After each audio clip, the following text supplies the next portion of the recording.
Midnight, forest outside, broken glass beneath our feet. Nobody talks because somebody just heard footsteps again. We came through the woods when the moon disappeared. Old psychiatric hospital standing abandoned for years. Rust on the gate and the trees growing tall. One broken sign saying do not muck it all. So naturally we ended because common sense died.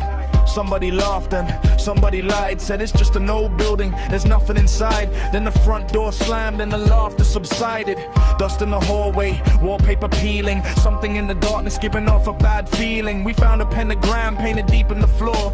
Then found another one right outside the door. Then another one underneath the bed. Then somebody whispered, we're better off dead. I said don't say that, that's exactly the cliche. Then a coffee cup flew from the table my way. Nobody touched it.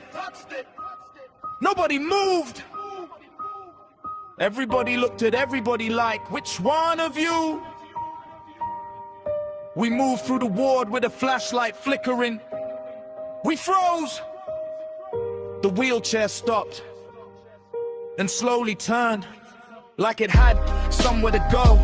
One of us whispered, this place is absurd. Another said, shut up, I think I heard words from behind the locked isolation room door. Something scratched 3 times on the floor. Scratch, a broken window exploded in the corridor. Glass hit the floor like 1,000 tiny claws. A porcelain cup came spinning through the air.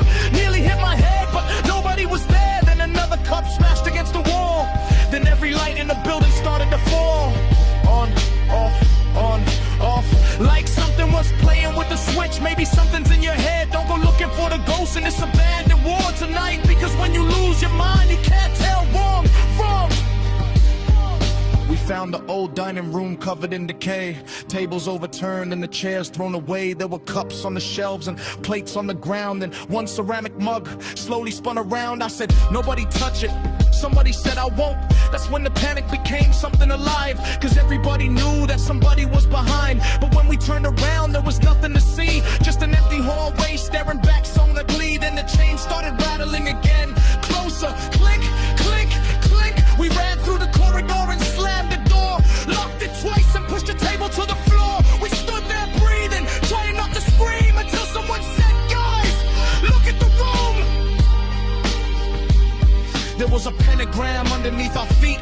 Nobody had drawn it, nobody had seen it. Nobody wanted to ask why it was there. Then somebody laughed, not because it was funny, because sometimes fear doesn't know what else to do. The laughter spread and suddenly we were all laughing. Standing in a haunted hospital acting completely fantastic. One guy said maybe the ghosts just want to party. Another said, then why is that wheelchair getting started? The chair rolled past the doorway once more, then disappeared into the darkness beyond the floor. We laughed until the laughter sounded wrong, because the echo lasted much too long. Then a voice said, you're not alone. We stopped. The voice sounded exactly like me. I said, did everybody hear that?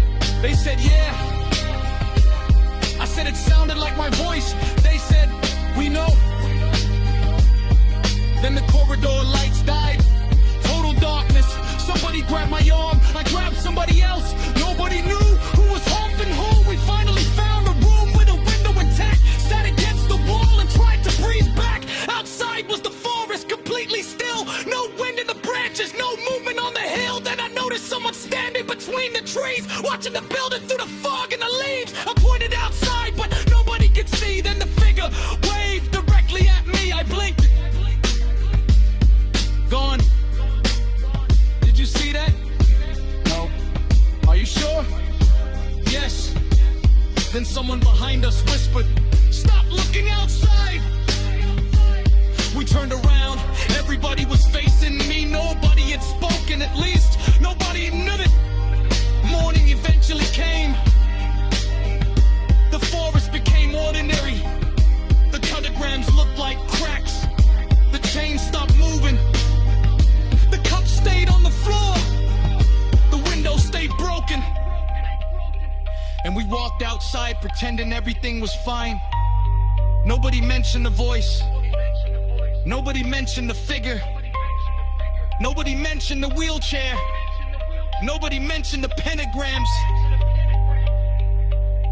But as we reached the forest gate, a cup hit the ground behind us. We turned. The hospital stood completely silent. Then one last sound came from somewhere inside.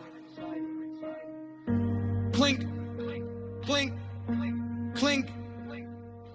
The chains were moving again.